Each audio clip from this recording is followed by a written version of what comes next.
Si maintenant on se focalise sur les sports de force, Ouais. c'est quoi les besoins nutritionnels spécifiques? Encore une fois, si la personne a la bonne condition physique, pour pas Bien sûr, accumuler, voilà, bien sûr. toujours. Donc on peut augmenter, donc on peut s'amuser à être au-dessus de 6 grammes, voire 8 grammes de glucides, parce que ça sera toujours aussi la première source d'énergie. Ok, Et aussi, ce qui va être important, c'est qu'elle va aussi éviter la protéolyse, donc en gros, le fait d'utiliser de la protéine comme source d'énergie. ok, Donc en fait, les glucides, ça va être aussi un facteur déterminant pour empêcher la catabolisation musculaire. ok. Voilà. La catabolisation musculaire, qu'est-ce que c'est? C'est la perte de masse musculaire, tout Ok. simplement. Il y a la phase anabolique et catabolique. Ok. Et les glucides vont aider à ça. Ah, Alors que là, quand on revient justement sur les épreuves de force, on a quand même besoin d'une certaine masse musculaire pour Ouais. pouvoir développer et être compétent de ce qu'on fait.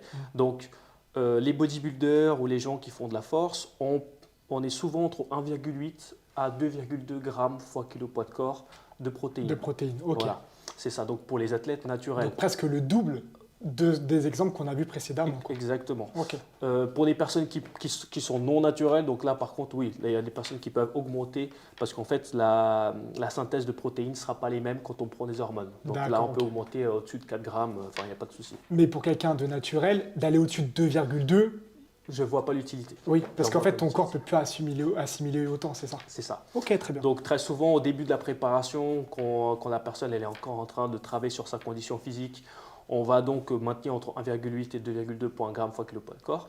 Et au fur et à mesure de la préparation, vu qu'on va diminuer les apports en glucides, on peut donc augmenter cette protéine et aussi la consommation de fibres Ouais, pour augmenter la satiété.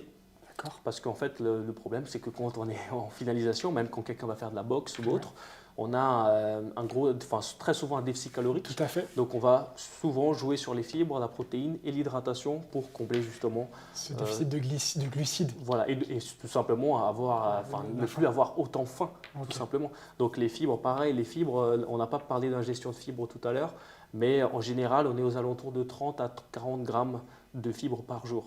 D'accord, ok. Voilà. Donc ce que tu appelles fibres, c'est tout ce qui est légumes, légumineux aussi, c'est ou pas? Légumes, fruits, donc l'avoine,